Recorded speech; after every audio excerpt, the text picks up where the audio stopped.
time goes by, obviously the hope to find survivors is dwindling.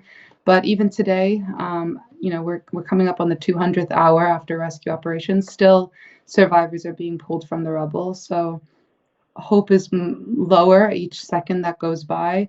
But even myself, I witnessed a lot of rescues. So I think we as a country are holding on to that hope. Relatives that I spoke to are still holding on to the hope that although they haven't reached contact with the people stuck under the rubble, there is still a possibility they are alive. I think it was in an earthquake in Japan, if I'm not wrong, that somebody was saved after the 9th day. So obviously, I think for the rest of this week, we'll be holding on to hope each day that goes by. The situation is still pretty dire.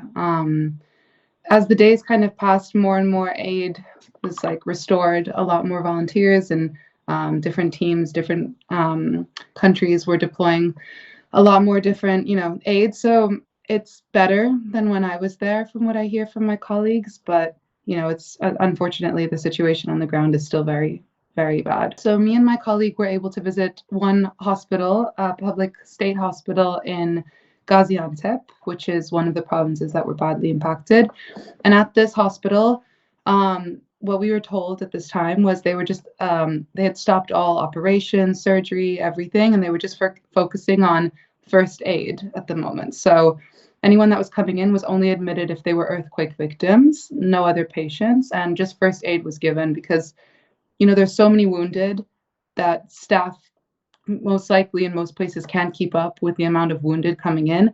So they have to transfer them to different hospitals with either more equipment, more staff, or also in safer locations because the aftershocks is still continuing. So the hospitals are mostly a place for the wounded to first come, get first aid, and then they're transferred to Ankara, the capital, or Istanbul, where there's more, services available for them. The main concern right now is, blankets and gas, ways for people to keep warm.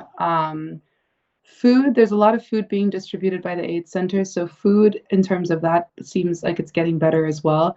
I would say the most important thing is shelter, tents, sleeping bags. But more so than physical aid, I think what Turkey needs is the international community to report on this more. So what we really need is for the story to just keep being promoted so people don't forget what's happening here, because it's a very extreme situation. I went to 3 provinces specifically.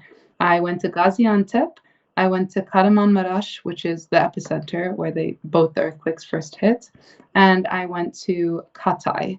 And Hatay and Kahramanmaraş were in very, very bad shape when we went. Compared to Gaziantep. Gaziantep, there were several buildings reduced to rubble, but in Kahramanmaraş province, there was a street, and this street was just on your left and on your right, totally demolished.